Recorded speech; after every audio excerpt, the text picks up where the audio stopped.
Monday the 2nd of February. So we're now looking at our new trades for the S&P 500, and I just want to update you on a couple of things. So as you can see, our position in this is our IG index account has disappeared, and we've made our full profit there. Okay, you can see our funds have gone from 10,000 to 10,245. If we switch over to interactive brokers, again, you can see our SPY or XSP trade, whichever way you did it, that just disappears. So when the put option expires worthless, it disappears to your account. Because we've sold it, we generate our full profit on the trade. So now we're kind of starting afresh again. But I just want to highlight one thing over the weekend you may not be aware of. Bitcoin. So Bitcoin actually trades over the weekend, by the way, and look what's happened Bitcoin. So this is, there you go, that's Friday's trading, and literally it's dropped. Let me just get a price range on this. So it's dropped from Friday, the guts of 10% over the weekend, just to let you know. So why am I mentioning that in the context of the S&P 500? And the reason I'm mentioning it is, if funds are invested, which they are now, into Bitcoin, and if, for example, the thing starts collapsing, in order to maintain their positions, they might get margin calls. So they might be forced into selling either their Bitcoin holdings, or they might sell stocks to support their position.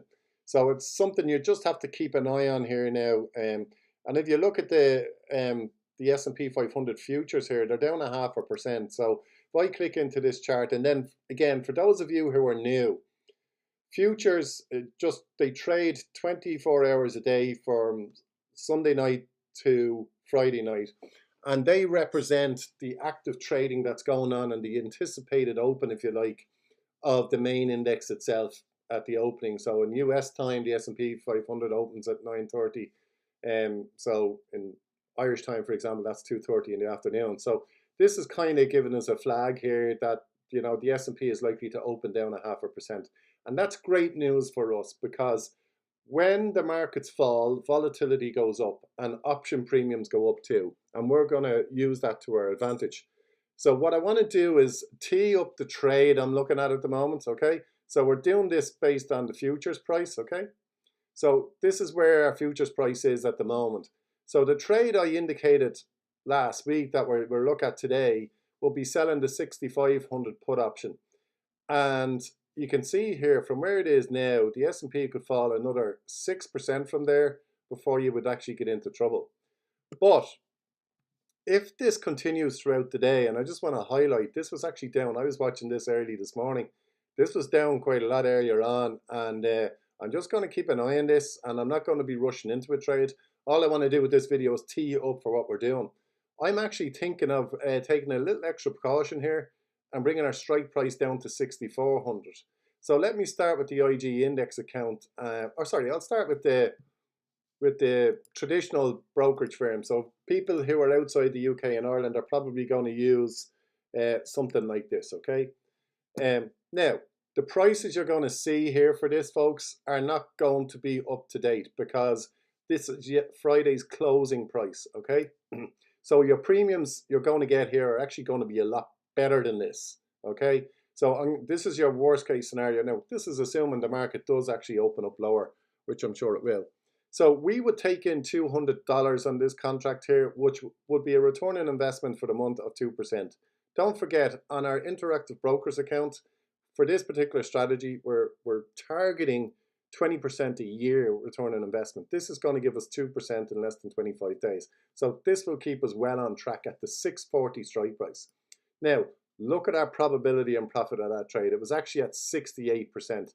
If I switch to SPY, which some of you might be using, it'll bring up the probability there properly. It's the exact same thing. So SPY is just a physical settlement. It's just slightly different than XSP. They track the exact same instrument, which is the S&P 500. The difference is SPY is physically settled. In other words, if the share price of SPY dropped below 640, you would get assignment to the shares. With XSP, it's cash settled. In other words, you make a profit or a loss. And you can see the profit probability is 98%. Why? SPY could fall from where it is now at 689 all the way down to 638, and we would still make a profit. So in other words, SPY could go up, go sideways, or go down, and we still make money. That's why it's a high probability trade, okay? Switching over to IG index and looking at that, and now you're going to realize why I'm saying to you, we could actually go for the lower expiry. We know our odds will be at 98%. It doesn't mean it's a guarantee, but look at the premiums we're getting in. We're getting in 19. Now, this was up near 30 earlier on, by the way, so I'm not ready to place this trade just yet, but we'd be putting a bet size on here at 20 to fulfill our margin rules, and that will bring in an income here of about, let's call this $400, which is about 3.2%. So remember, on this account, we're looking to achieve a 30% return on investment for the year. So achieving, let's say, over a 3% investment for this month is going to keep us well on track. And that's why I'm saying, well, why, if our target is 30, why take additional risk and come up here to the 6,500? We're giving ourselves some extra wiggle room here for things to go wrong. So this is what I'm starting to tee up at the moment. For those of you who are saying 6,500 still fits within our parameters, guys, this will give you a 93% chance at 6,500. I'm just saying, looking at this here, if I was placing the trade now, I would just want to give myself a little bit more wiggle room, because if you look at the futures, this low here was lower than that low, okay? And you got to watch that. So then we'll take out this here. But again, our risk management plan in this trade, guys, will be, if we get within 100 points of our strike, we'll just roll out and down. I know I can roll out down below 6,000 on this, which would give us a lovely wiggle room for this trade to go wrong. So a high probability trade we're setting up, folks. Just wanted to give you the heads up. We're not ready to place it, but it's important that you go and do your own homework and research. Go into our knowledge base and look at the short put option strategy. If you're using IG index, go to the spread betting courses and look at the short put strategy there. If you're using traditional options with interactive brokers, go to the short put traditional course. Okay, this is Stephen from Share Navigator with a market update. Thanks and bye for now.